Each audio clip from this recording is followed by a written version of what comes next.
Welcome back. If you just joined us, this is the press on KAFTAN television, reaching you live from the nation's capital, where we analyze various headlines on our national dailies with a guest analyst, of course, which just joined us right here in the studio. He is an in-house analyst and also a journalist and person of Amadin, Ogbewe.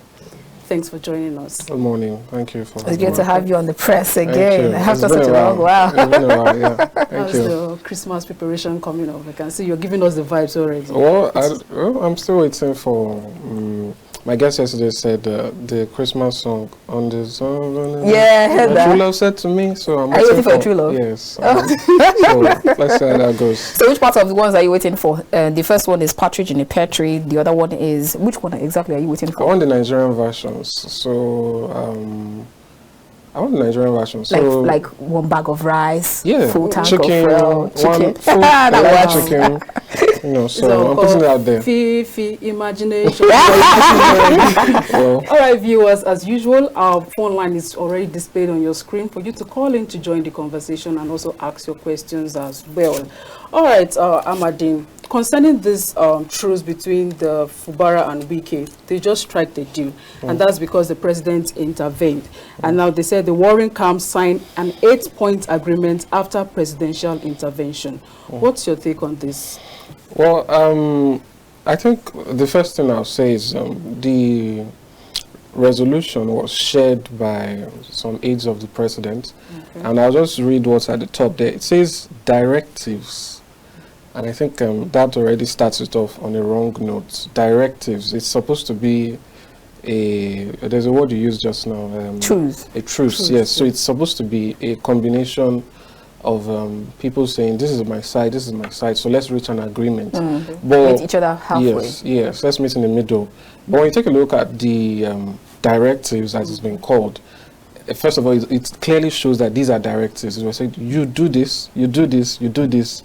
And the or else is silent. Nobody knows what the or else is there.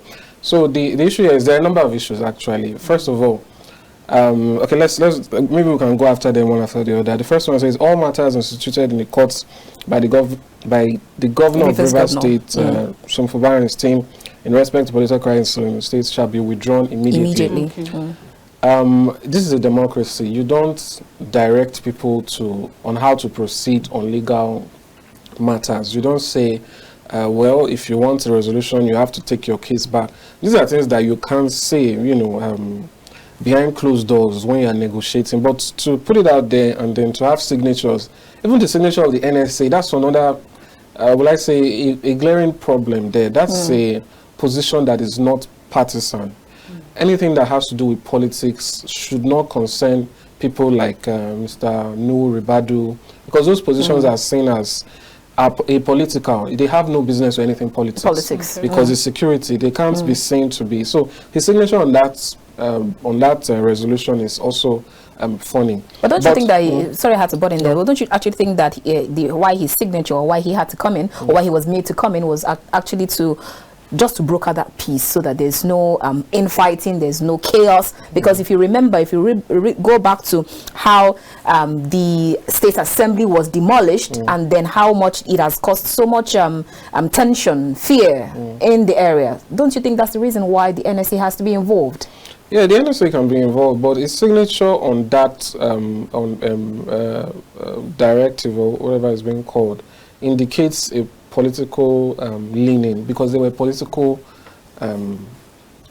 directives given. They were told to reappoint, or pardon me, to resend the names of the people who resigned, the minister, the commissioners. It was told to recognize the 27 members and that's political. You are saying these are the people we side with. So when you sign it, it means you've said that I know Ribadu believe yes, that this resolution, that these 27 members are the legal ones. And it is like, it's something that, the truth is, for the interest of democracy, this fight should have been allowed to play out on its own. And if people were to come in, it should come in that, you know, there's something I've always tried to explain, you know, in our daily lives and when I have issues with people. If you are called in to be a judge on a matter, it's important that you are seen to be neutral, to be in the middle. So when you call out one person, you call out the other person. This resolution would look better if it seemed that, if it didn't look as though one party clearly won. It didn't look as though, okay, you said the commissioners who resigned have to be resubmitted and returned. You said that the 27 members must be acknowledged. But you didn't say that the 27 members must return to the PDP. You didn't say that the leadership of the faction recognized by Governor Fubara should be recognized, even though the 27 should return. So, all right. Just hold on a bit. Let's quickly take this call. Hello, good morning. My beloved sister, good morning. Compliment of the season. Wish you all the best. Thank you so much for calling. Tell us your name and where you're calling us from. This is your Odi calling. I'm calling from Abuja. All right, go ahead, Odi from Abuja. You have 1 minute. Yeah, I think the situation in Reuben, I just keep on asking myself, when do we allow democracy to fly high in this country? Are we not trying to tell ourselves that the will of the people are now less than individual will? We must ask this question. People elected that man as the governor over there.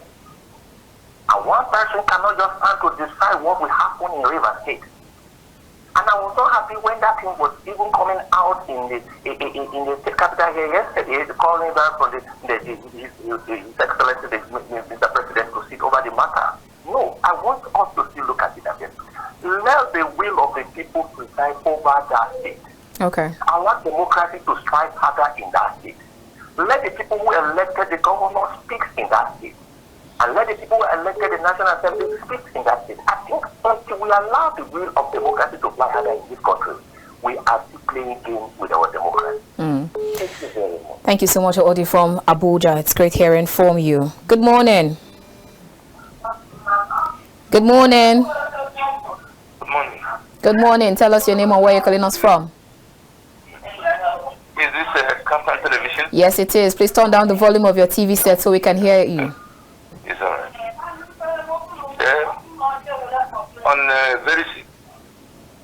My name is Paul. I'm calling from Ebonyi State.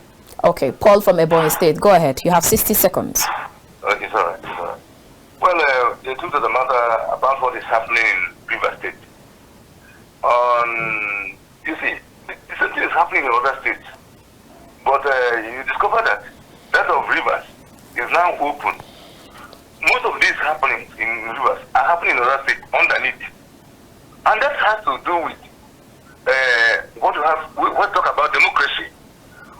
You see, a governor will be moving out because of his malicious actions. The way he worked when he was a governor, he will be afraid. And that's why we wish to install anybody that is his wish, so that he will now be playing around, remote controlling such person. Such not a democracy. I've never seen such a democracy in other civilized countries. We should allow the masses to choose whoever they love, whoever they want. So that there will be no control from the external body. There will be no control from the internal body. The man should do for what the masses want. So I wish let him be in Abuja.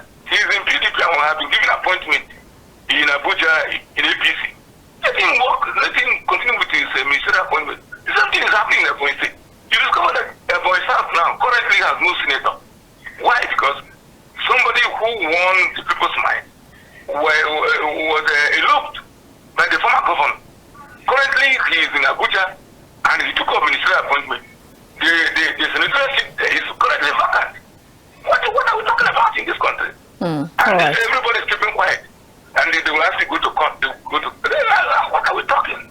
All right. So we should play democracy accordingly. Thank you so much. Thank you so much, Paul from Ebonyi State. It's great to hear from you.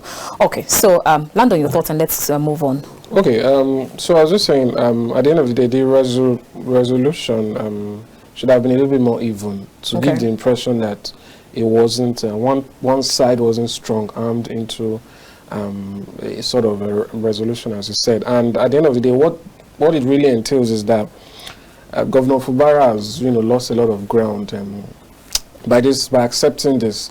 Now he has to accept quote unquote, a hostile state assembly.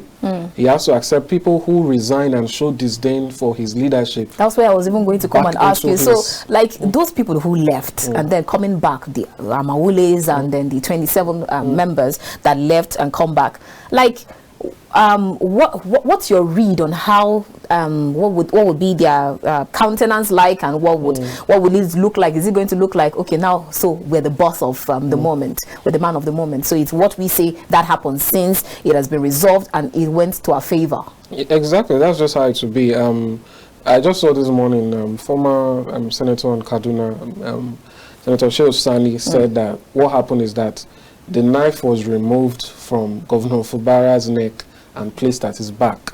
That's his own explanation. And if you really look at it, if those commissioners, when they come in and the governor says do this, they say, well, I'm here because I'm here on my own volition, so to speak. You're not really my leader. Also, there's no much respect there anymore, and he's going to have a tough time. But talking about this, the caller just said it happens in other states. The truth is, this whole dynamic of the former governor and the present governor, it has happened. And most times what we see is that after a while, with the exception of perhaps Lagos, we know about that. But with the exception of Lagos, every other state that where someone has attempted to have some sort of control over the current governor doesn't always end well for said person. In Edo State, in Benue, in other states. But anyway, one thing common with all of this is that the governor in charge at then didn't begin anything months into his administration. Okay. And I believe that is where perhaps politically Governor Fubara might have dropped the ball. Because when you become a governor, through the help of someone else, you need to consolidate on your power. You need to rally around. You need to get your own support base. You need to make sure that you now own it before you even make any attempts to.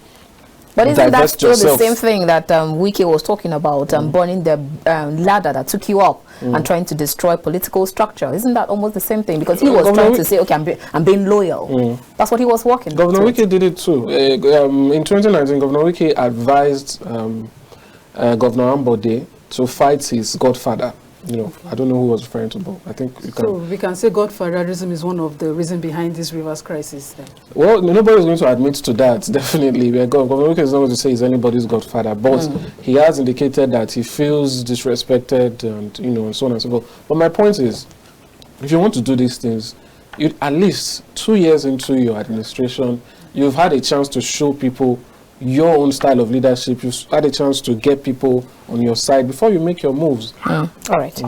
Let's take this call. Hello, good morning. Yeah, sorry. As the citizens of this country, we're only being concerned about our democracy here. I think the way things are going on now in the River State now, the governor has no voice again over the decisions of the people. Whoever that is coming in are the commissioners and the House of Assembly, the governor has lost his voice. All right. That is just what I'm trying to look at now. Somebody else now is the governor in that state now, not the sitting one even. Because, to who you are loyal to is who you are going to depend on, also take an instruction from. All right. Getting more of into the crisis. All right. Thank you so much for your contribution. More of into the crisis than what we are seeing right now. Thank you so much. We'll have to let you go. Okay. So now taking a cue from what you said, where you landed, and what he's talking about. Now, is it looking more like, I hear some people say that Wike, Tinubu's guy, definitely he's going to have his sympathy, he's going to garner his sympathy. And now, since everything has now gone, looking like everything has gone back to the Wike's way, so it now means that it is still my guy, kind of Tinubu to Wike against Fubara alone. Because and that's one, two questions, and I'd like you to take them together. Now that's one on the side, and then secondly, is this truce or this agreement, do you think that is actually going to settle anyway? Or you have some persons who come back and say, oh no, I'm not going to agree? Because if I have to look back, I'm trying to look back at those songs that you have from each team. The Wike's team is singing as they paint them, they sweet us, but then the Fubara's team is singing day your day, make I day my day. So what do you see in this? both sides? I think what happened here, the only resolution I saw here that seemed to favor Governor Fubara was that they should immediately end all impeachment proceedings. And, you know, especially if you're someone who is familiar with the law or lawyers, there's always loopholes to things. So they can end the proceedings and wait 1 month and then restart the proceedings if he's not. At least immediately as and it will be saying that they followed the resolution because they did end the proceedings. Whenever they restart it, that's their own issue. But as it is, I think at the end of the day, it seems like Governor Fubara has the shorter end of the stick here, and I don't know if it's possible for him to still be able to use this time that he feels he has bought for himself to get the support that he wants. But at the end of the day, he really should be more circumspect and in how he wants to handle things. I don't believe in godfatherism either. I believe each person should have their own time in office. And like the other caller said, it's a democracy. And another thing I would say is that I don't think the presidency, like you said, it seems as though it's a my friend type of thing. I don't think the presidency should be seen to be taking these particular routes. I say this because if we heard, just like the initial time he stepped into the matter and talked, we did not hear whatever they talked about. We just heard, okay, there's been some sort of resolution, although the issue continued. But having this with signatures, does the signature imply that it's binding? Does it mean that the governor, and then there was something else there that kind of speaks to the Nigerian system of democracy and governance. There was a part that says he must not interfere in the something about the funds of the state assembly. The state assembly must decide where they want to sit and all of that. And we wonder, like, are these not normal things that a governor shouldn't be told? Or is it that, okay, other governors can do as they like, but this governor, you are the one that has to follow the rule. Everyone else do as you like. You know, so it's weird that you would put that in writing. It's indicative that you are saying that the reverse or the opposite is usually the norm, that governors do take control of state assemblies and they do, you know, have influence on the legislature. So all of this being put in place, it just seems like something that maybe it did not need to see the light of day. Maybe we didn't need to see. But then, knowing some of the parties involved in this, it might have been a condition that after we do this, you must put it for the whole world to see. All right. Otherwise, you know, stuff. So I think it could have been done without Nigerians knowing and having the facade of democracy that, okay, things happen because the people say they want to happen. And then the issue of even that impeachment is still an issue, because what if there are valid reasons to impeach a governor? You are telling people not to impeach. It's not done. You shouldn't. This decision shouldn't be taken from the people involved. Governor Fubara should be able to decide if he wants the commissioners back. The 27 lawmakers should be able to decide if they have found valid reason to impeach the governor. These are all democratic processes that there should not be directives about. It should be appeal and at the very signature that most. makes it look binding. Yes. All right. Let's move away from politics and talk about the oil sector, where the president threatens to sack the NNPCL board if they don't discharge their duties effectively. Now, and the firm has projected 2 million barrel per day production, that's in 2024. And for this to be achieved, the most important thing here is this pipeline vandalism, which the security architecture needs to, you know, address for this execution, this project execution to be achieved.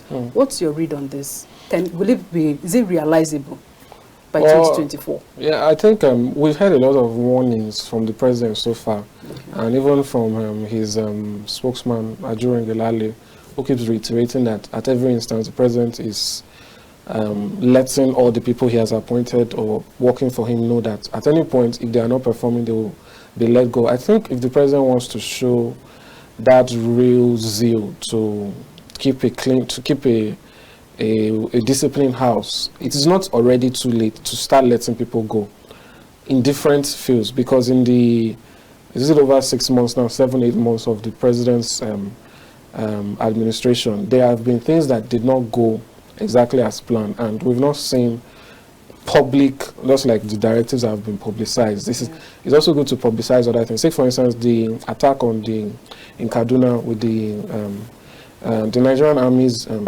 attack that led to the death of people.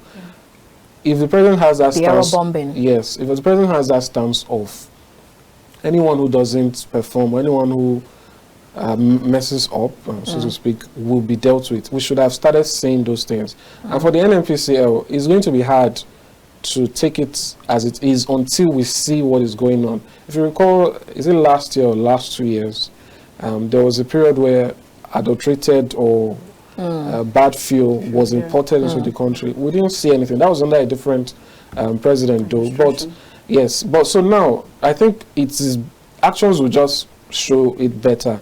Particularly because in this oil sector, we've seen so many things. In fact, if we want to break it down, the entire reason or the bulk of the reason that fuel subsidy was removed is because, as the president keeps saying, it turned out to be something that was favoring a few who took our commonwealth. So, you know, that it has always bothered me, that narrative, because what you are saying is, it's my job to ensure subsidy works. It's my job to ensure oil is not stolen. It's my job to ensure that our natural resources are used for the benefit of the people. And then you say, well, you see that my job that I was asked to do, that you hired me to do, is not really working out. So you are going to have to suffer for it. I'm sorry. You know, so in that, taking those antecedents, you wonder if we can really see that change. Let us really see you firing people. And the thing is, as much publicity as given to these things, there should also be publicity for the resolutions. So we heard one time that a ship was caught with stolen crude. And this was in full view, like you mentioned, security apparatus and all of that. They were all there while they were caught by private security. That's the Tompolo, the Tantita, yes. So they were not caught by the government state apparatus. So the issue now is those kind of stories, they always end there. They were caught and then it goes. And then maybe they were burnt. Yes. And that's all. Exactly. And President Timbo will say some unscrupulous parties, you know, but they're never named. They're never named. We never know who they are somehow. They are this invisible person. So what I think would really start to show more faith from the Nigerian people is when we say stuff like President Tinubu says, well, this Mr. So, who has been responsible for stealing this, we have sent, he's currently in custody, and we'll see how it turns out. That. Because at the end of it, if you've admitted, if you, the government, has admitted that there was theft, there was robbery, there was fraud in this situation, the next logical step is that this was what happened. These were the culprits. We've dealt with them. Anyone that comes again, we'll deal with them. And then it's very easy to believe, not rhetoric all the time. All right, I agree. So let's move straight to other stories. The Matrix newspaper says federal government will uphold media freedom, respect divergent views. Tinubu assures NPAN. So I'm sure that this one now concerns us. I would like to get your thought in this regard. So it means that even though there should be like a caveat, don't just mess it up and then start saying things anyhow.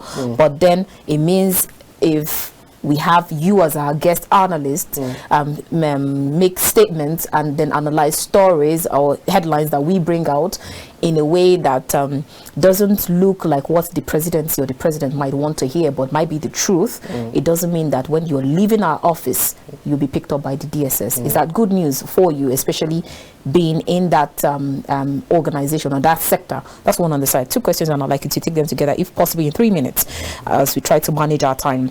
So that's one on the side. And then secondly, you have Daily Sun says EC report, Kebbi, Akwa Ibom, Katsina top state with poorest IGR.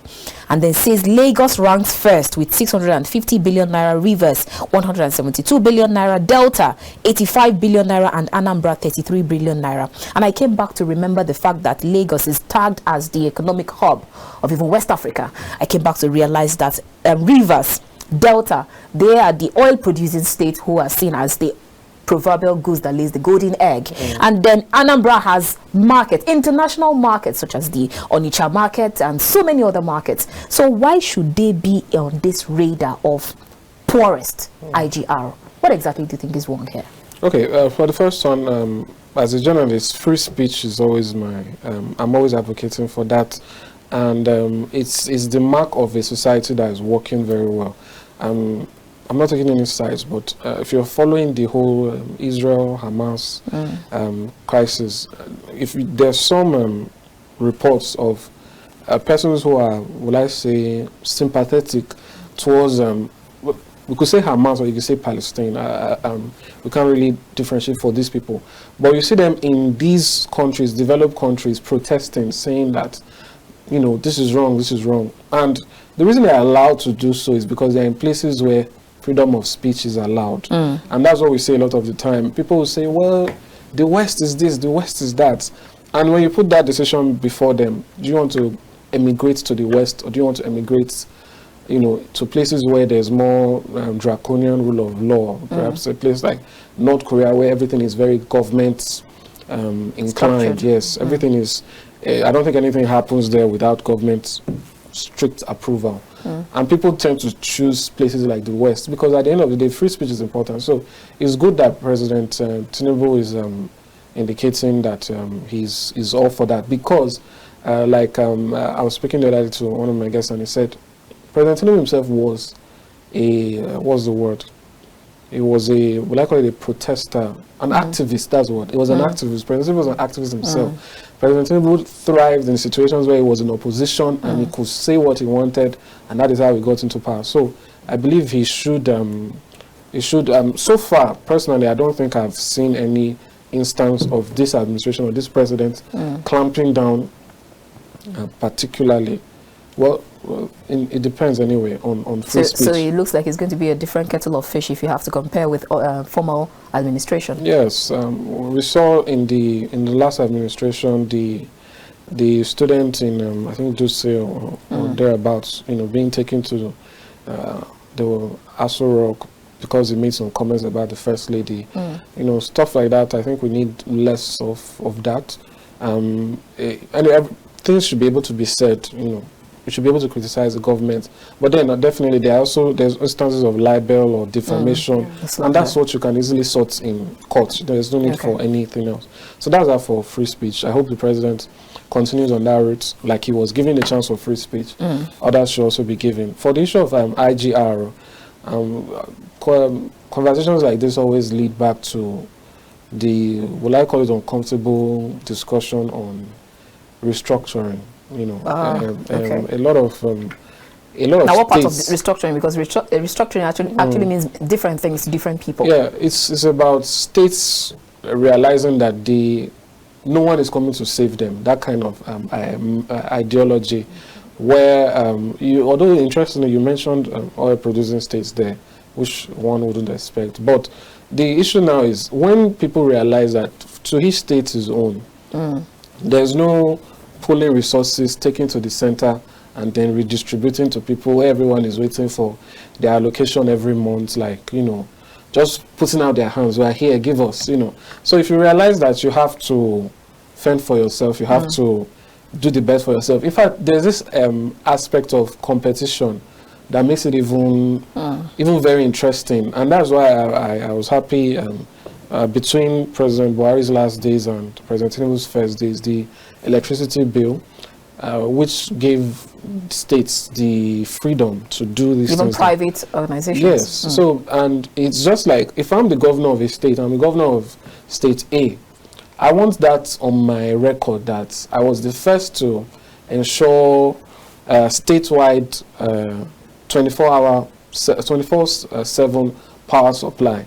And, you know, this kind of things, what happens is, speaking about IGR now, as a company or foreign company or whatever, ready to look for where to site my company in Nigeria, you know, Lagos is oversaturated. Everybody wants to go to Lagos. So you can decide that, well, these people, they have 24/7 power supply. They've laid their fibers by themselves, the state government, or they've done right of way for people to make it easy for them to do so. So I'm going to go here and I'm going to start. And at some point you realize that Lagos might not always be the central where everybody keeps trooping in, because as it is now, the state is already overpopulated, and that's because people believe that's where they can get their returns. So I believe states should start looking at this like challenges, and although also have to consider the aspect of corruption and government expenditure, because a lot of people we've been looking at it for the last couple of months. There have been different figures being released where we see that the IGRO of a state is less than the spend for just the state house. So if you are generating and it's not even enough to power your state house, what's the point at the end of the day? So I think governors should take that challenge that this would impact on my own administration and my people, and it can be the best states. Still on that, can we attribute the removal of fuel subsidy as one of the reasons why the states have been tagged as the poorest, having the poorest IGR? No, it's what they generate. So it's from taxes, from whatever ventures the government can go into, and so on and so forth. So they can't take that excuse. If anything, the states have a lot of the states have gotten more allocation, although that was due to the unification of the exchange rates, which made the allocation suddenly, when you convert it, became more. So there was extra money for them. So if anything, they've gotten more money externally. So the issue now is bringing out more money. The issue now is how to generate. And my only appeal in this case is that when government wants to generate, they should be more creative, because it seems as though the first thing a lot of governments think when they want to increase IGR is, let's make the people pay more. More taxes. I'm sure you guys have been seeing the whole adulterated drinks and food and whatever. And one of the reasons, let me not call it a reason, one of the aspects to this is that people who do things the legal way, they have to pay tooth and nail. So if you want to create something, if you want to manufacture something, this government agency will come and do a certain test or a certain certificate or certification. The second one will come, the third one will come, the fourth one will come. They're doing the same thing, and you're paying all of them.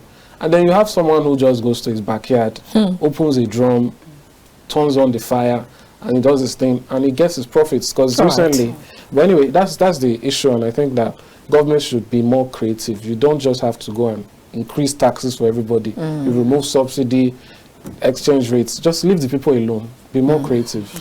All right, let's take this last call before we move straight to social media. Hello, good morning. I'm so much interested in your discussion this morning. Good morning, sir. Good morning. Tell us your name and where you're calling us from. I'm calling from the national capital. Okay, that's Odi from Abuja. Yes. Go ahead, please. You have less than 1 minute.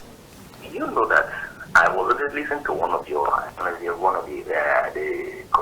Minister of Women Affairs this morning saying something. That they would teach the women of Chibok how to fish, and they would teach them how to sail. That is what I was thinking, that the same attitude will be applicable to Nigeria. In the sense that, why can't you allow the state, why can't the federation teach the state how to fish, and also teach them how to sail? In other words, generating revenue on themselves, and be able to be independent of themselves, and then be able to be of the people. Now look at the situations in this country right now. We are getting into more of problem. We are not being patronized into the issue of our democracy. The way we are practicing the whole stuff of the things, every month you just be lying down, putting your pillow on your head, waiting for whatever that will come out from the nation. You are making these people not to think. All right. Their mind will become lazy. Their attitude will become lazy, because they know that yes, this is coming, whether they like it or not. This is coming. All right. None of the governors will be so very active enough to begin to come out with a very creative ideas, because they have been depending on something coming every month. All right. And which has to matter is that not where we've now looked at. Thank you so much, Orji. We have to let you go. We are living in our thinking. Thank you so much. Your contribution is very well taken. Yes, I understand. Thank you so much, Odi. We have to let you go. Our time is fast spent. We're sorry we have to let you go. Our time is fast spent. Thank you so much, famous Amadin Ogbewe, for joining us this morning. Thank you so much. It's been a pleasure.